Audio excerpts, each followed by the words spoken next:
Welcome everybody. So this will be yet another Diablo video.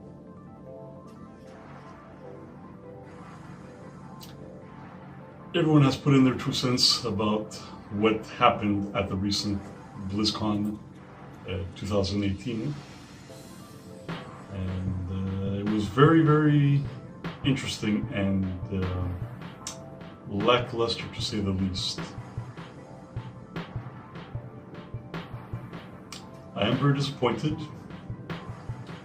but at the same time, we were warned. We were warned, and also we should have seen the warning signs. So I try to do my reviews for games and anything in a fair and unbiased way. I try to look at both sides, the fans and the industry itself. Now, the one thing that people have a huge issue with and a very big disconnect is Diablo 4.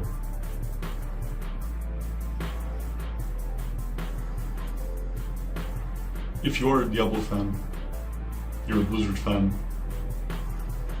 you follow them on their social media and things like this, they prepared us in advance. A week or 2 before BlizzCon, they told us not to expect anything about Diablo 4. And that's the expectation I was going in with, not expecting anything at all to do with Diablo 4. Maybe a announcement like, yes, we're working on it, but nothing concrete. They told us.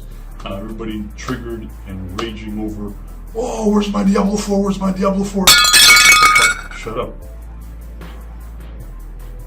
You were owed nothing about Diablo 4. Now, saying that, we did have some expectations that were justified.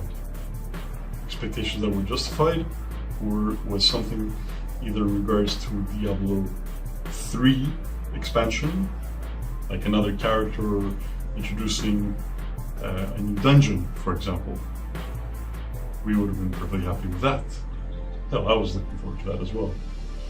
Or the other thing that we were all very much looking forward to was something in the lines of a re-remaster or a re-release of Diablo 2, or maybe even Diablo 1.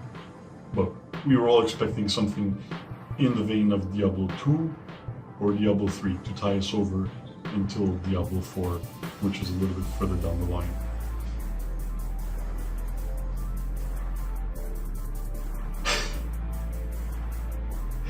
Trying not to get too far ahead of myself.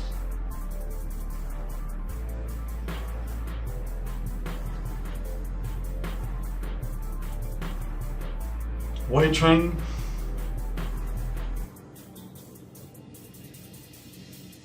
Nothing against the guy.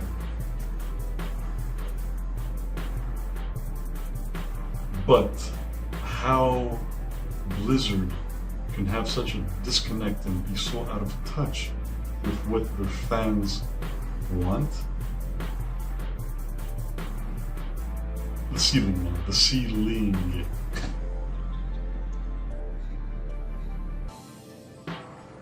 So when you build up an entire event where you have your biggest fans, your biggest supporters of your game, actually games, there's 3 Diablo games out there, and we're all very passionate. I myself have put hundreds of hours since 2012 playing Diablo 3.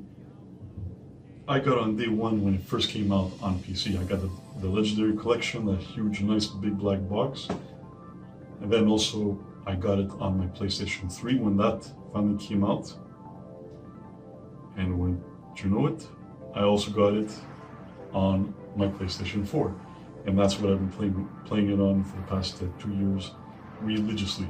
Anytime a new season comes out, I play at least 2 characters and reach them to level 7, play the Torment, play the Nephilimbers, the Greater Rifts.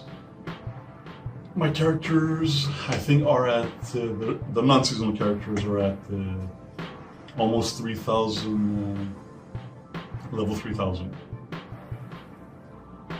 So I put my dues in, just like many other people have put their dues in. So when you put together your annual event, and you've been hinting at something about Diablo 3, something about Diablo remaster or remake, this is what your fans are coming in waiting for, salivating at.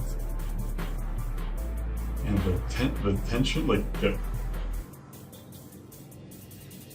moment Wyatt started saying the words bringing people closer together and how our mobile devices keep us all connected, there was no doubt in my mind there was nothing that we were going to be receiving regarding Diablo 2, Diablo 3, or even Diablo 1. I knew right away. Activision. Freaking mobile game.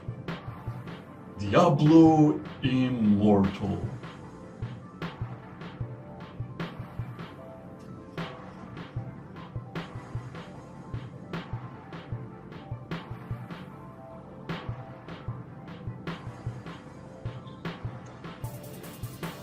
Yeah, this awkward silence is exactly how it felt like being in that room when Wyatt finally unveiled Diablo Immortal. The tension was palpable. You could cut it with a knife. But he kept on.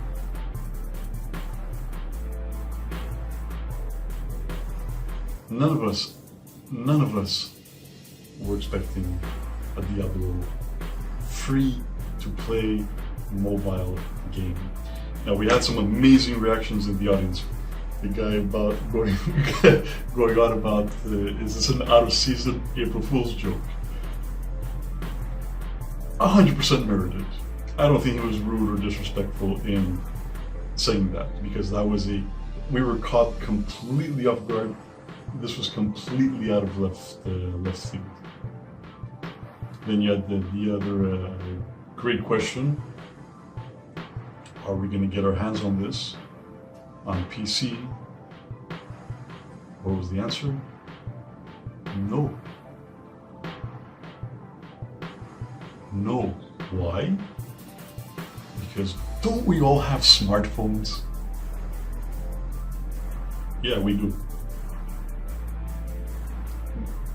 Real hardcore Blizzard fans, Diablo fans, we do not sit on our cell phones hours and hours that we would dedicate on the PC version or the PlayStation version or the Xbox version that you would think that we're going to be putting into a freaking mobile game free to play. Now, if they had any sense, what they would have done, and I would have been okay with this. What they should have done is say, yes, we do have plans on making the game available on consoles and PC. So what they should have done was create the game on PC and console, make it free, I don't care, and then scale it back for mobile release. That way you'd be doing something at least for your core audience, the ones that made you guys who you are today, and then something to attract the new generation. I don't think anybody would have been outraged or triggered by an announcement like that until we have the next either expansion of Diablo 3 or Diablo 4, because they keep telling us that they have many more projects that they're working on for Diablo. And the thing that upsets me is that they just keep saying Diablo. No number, just Diablo. And the reason why I'm saying that is because the week just gets better and better. The joke just gets funnier and funnier. They made the smart announcement that all their major developers, all the major leads are all working on more freaking bio games. God, we need a Negan. We need a Negan.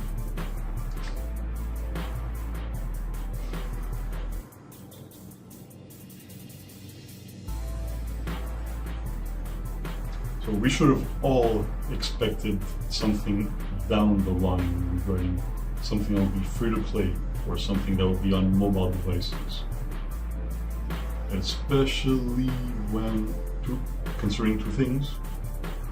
Especially considering when we know how lucrative and how hugely successful mobile games are. We should have known that was somewhere down the line. I'm sure most of us knew that was eventually coming, especially since they're merging with Activision. Activision, they make amazing games. I love their games. I hate their business practice. I have no problem with free-to-play games that charge you microtransactions to progress, or you unlock another level, you unlock this, you unlock that. I didn't pay for the game to begin with. I'm going in expecting to invest something in your game. Give you a full triple A game at the full license price. In the US, $60. And in Canada, we pay $79 for triple A games, as Jim Sterling would put it. And with tax, we're almost talking about $100. So I refuse. Like, you look at my channel, I'm sure you guys are noticing that I'm playing usually older games or games that have been discounted and things like this.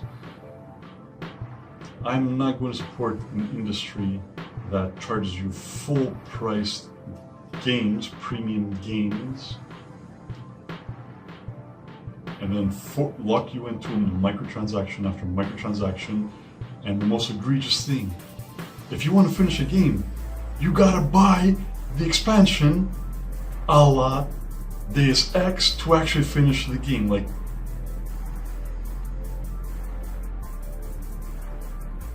this is where the video game industry has reached. And I hate saying that I'm okay with free-to-play games, because eventually I'm sure that will be the business model. Because as we all know, consoles are moving towards a digital-only platform. We saw this almost with the Xbox One. Luckily that didn't happen, but do not kid yourself. It's coming. It's only inevitable. So when I buy a game now, it's either on sale, or if I have it on my PS Plus, well, PSP, I have a PS Vita, whatever. So the only time I'll get a game now is if it's on sale, and the only time I'm willing to actually dish out that $100 for a brand new game, like I should have with God of War, because it's freaking sweet. The only time I'll dish out the full price for a game is if I know there's no microtransactions, if I know that I won't be paying more to play a game. Season passes, as long as you're getting an actual extra game, I'm kind of okay with it. So I really don't understand Blizzard's disconnect with the fans.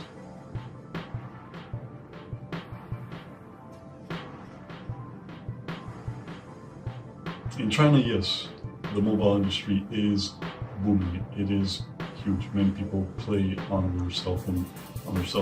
I understand. I'm not saying don't make mobile games, don't make free-to-play games.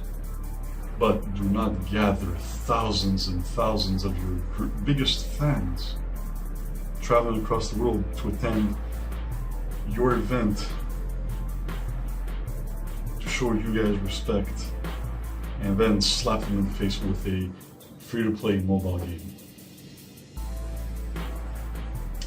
Anyways, that's just my take on the whole Diablo Diablo Immortal. I will likely try the game out when it first comes out. And that's pretty much it.